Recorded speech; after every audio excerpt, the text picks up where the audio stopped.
Meeting her felt like luck. She was effortlessly beautiful, the kind of woman who could turn heads in a crowded room without even trying. There was something captivating about the way she carried herself, a confidence so natural it almost felt rehearsed. From the first moment we met, there was an ease between us, as if we had known each other for years instead of minutes. Within weeks, we were inseparable. It wasn't just the attraction, it was the connection. She seemed to understand me in a way no one else ever had. At first, I found it comforting. Then, it became unsettling. She knew things. At first, I brushed it off. She knew what I was going to say before I said it, finishing my sentences with perfect accuracy.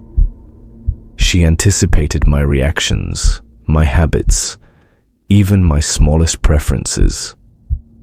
When we went out to eat, she ordered for me without asking, always getting it exactly right. Once, I came home with a chocolate bar I had been craving all day, only to find she had already bought the same one for me, hours earlier.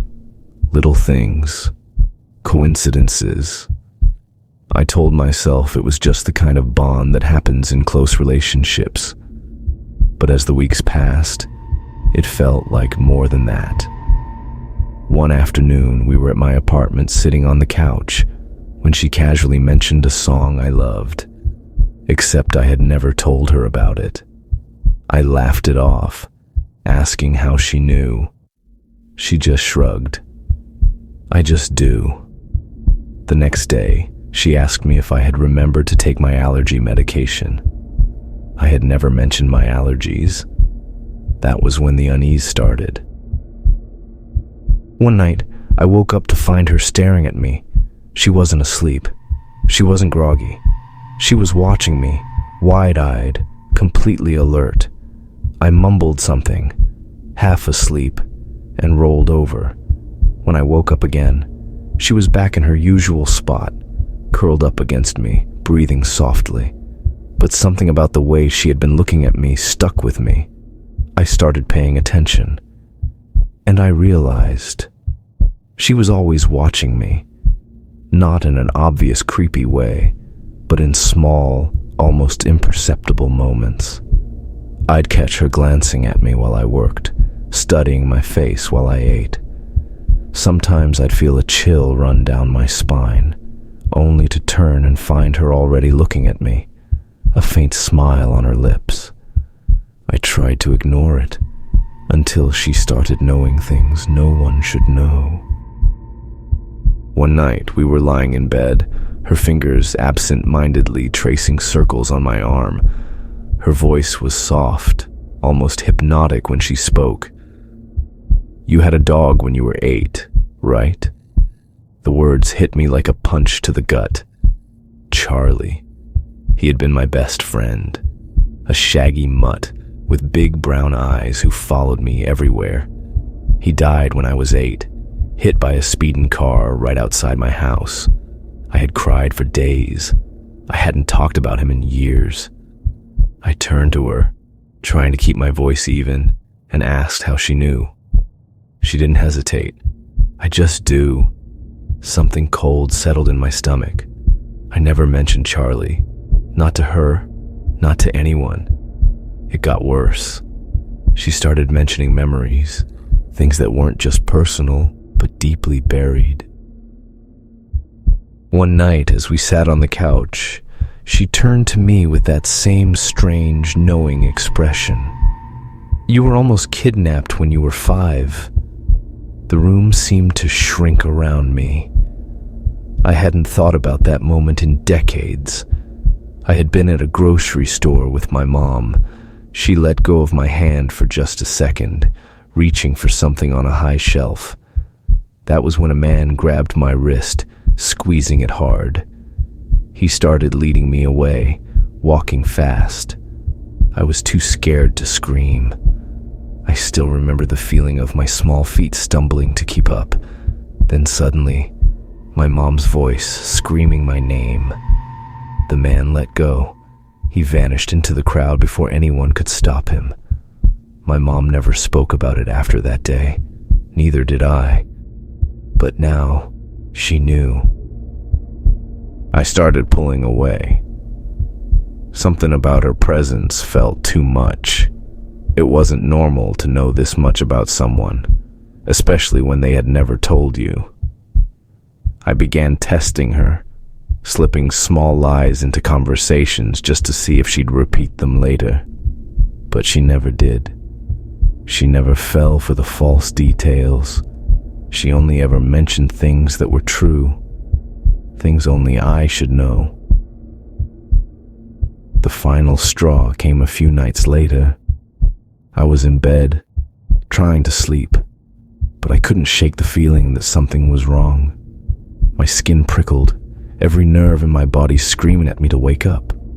And then I felt her breath on my cheek. I opened my eyes. She was inches from my face, her eyes wide, unblinking. She was studying me, not like a girlfriend admiring her boyfriend, like something else. I pretended to stay asleep. I slowed my breathing, kept my body still, but my mind was racing. The next morning I told her I had to leave town for work. I packed a bag, said I'd be gone for a week. I never went back. I blocked her number, changed my locks, deleted every trace of her from my phone. But sometimes, late at night, I get the strangest feeling. A faint prickle at the back of my neck. A cold breath that shouldn't be there. And sometimes, when I close my eyes, I hear her voice, soft and amused, as if she's standing right beside me. Because I remember. The first time I noticed something was off, it was subtle. A feeling, a vague discomfort I couldn't quite place. She had been in my life for 6 months by then. We met through mutual friends, and things progressed fast. Too fast, maybe. It was the kind of whirlwind romance that felt intoxicating, like being caught in a current and letting it pull you under. She was beautiful, in a way that felt almost unnatural, like she had stepped out of a dream, too perfect to be real. At first, everything was perfect. Then, things started disappearing. Not objects, memories. One night, I was scrolling through my phone, looking for an old picture of us. I could see it so clearly in my head. Her and me at the park, sitting on a picnic blanket, her hair catching the golden evening light. But as I scrolled, the photo wasn't there. I checked again. I went through my albums, my backups, even my social media. Nothing.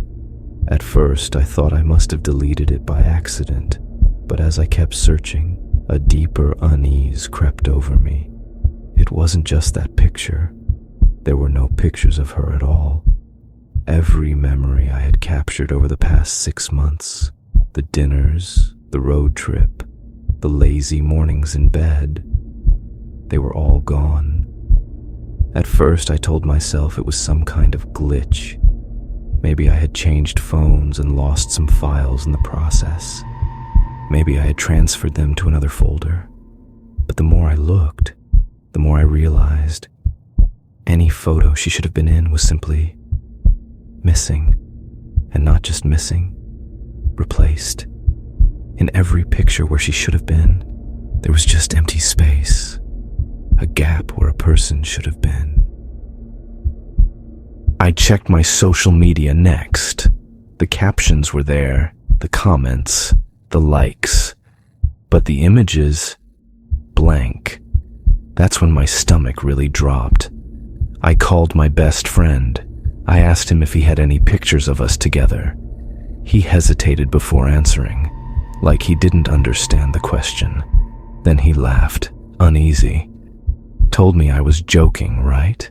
Because according to him, I had been single for almost a year. That night, I barely slept. I sat in bed, my heart pounding, staring at my phone, refreshing my albums over and over again like somehow the pictures would just come back. They never did. And then, at exactly 3:33 a.m., my phone lit up with a notification, a message from her. Just 3 words. "Are you awake?"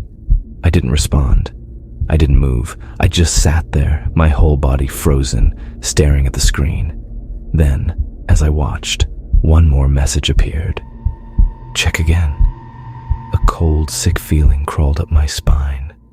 Slowly, I opened my photo gallery again. And this time, she was there, in every single picture. But something was wrong. In every photo, her face was off. Slightly blurred, distorted, like an image copied one too many times. And in some, she was looking directly at me.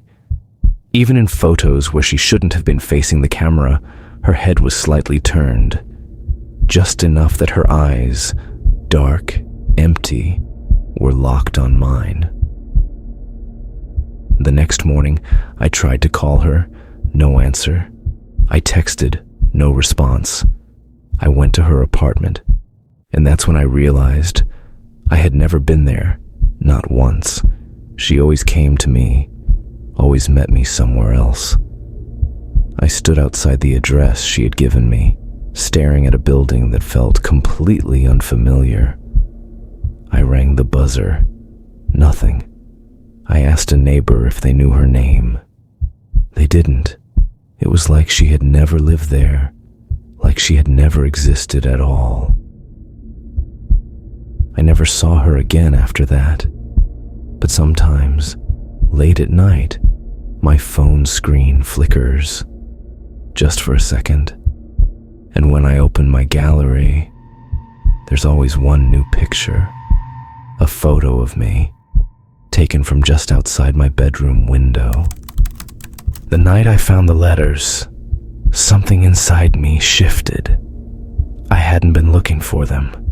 I wasn't snooping. It was our 1-year anniversary, and I had planned something simple. Dinner, a movie, a quiet night together. While she was in the shower, I went to her closet, thinking I'd surprise her by picking out something nice for her to wear. That's when I saw the box. It wasn't hidden. It wasn't tucked away in some secret spot. It just sat there on the top shelf, neatly placed as if waiting to be found. A small wooden box, tied shut with a delicate black ribbon. Something about it felt wrong. I hesitated before reaching for it. My fingers hovered over the smooth wooden surface, my pulse in my ears. The air in the room felt heavier, thicker. I almost walked away. I should have. Instead, I pulled the ribbon loose. Inside, there were letters. Dozens of them. At first, I thought they were old love letters from an ex, maybe even keepsakes from childhood sweethearts. But as I unfolded the first one, I realized they were all from different men, different handwriting, different tones, but the same underlying message. Some were affectionate, loving.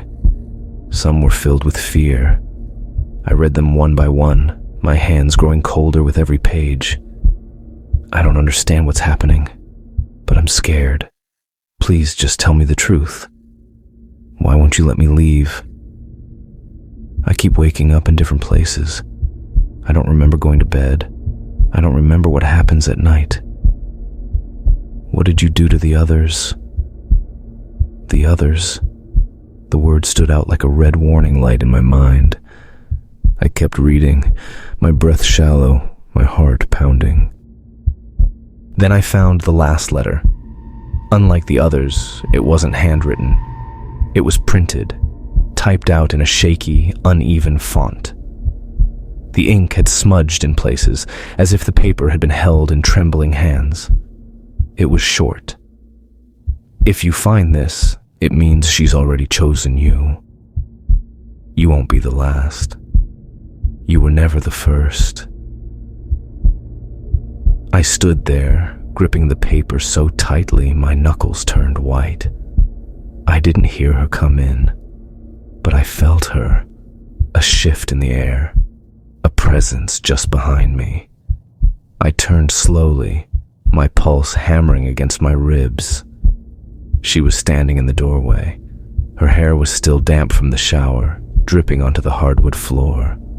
A towel was wrapped loosely around her, but she wasn't shivering. She wasn't cold. She was smiling, not the way she usually did, not soft, not affectionate. Something else, something knowing. She glanced down at the open box in my hands, then back up at me. She didn't look surprised. She didn't look upset. She just sighed, like she had seen this happen before, like she expected it. That was the last time I saw her. I left that night. I didn't take anything with me. No bags, no clothes, nothing. Just my phone, my keys, and the overwhelming urge to get as far away as possible. I never called, never went back. I wanted to believe it was just a bad relationship, just some weird keepsakes from an ex, just a misunderstanding. But then a few months later, I saw her again, not in person, in the background of a photo. It was a random post, someone I barely knew, sharing a picture from a bar downtown, just a group of people laughing, drinking, celebrating something. And there she was, standing in the exact same pose as when I had last seen her.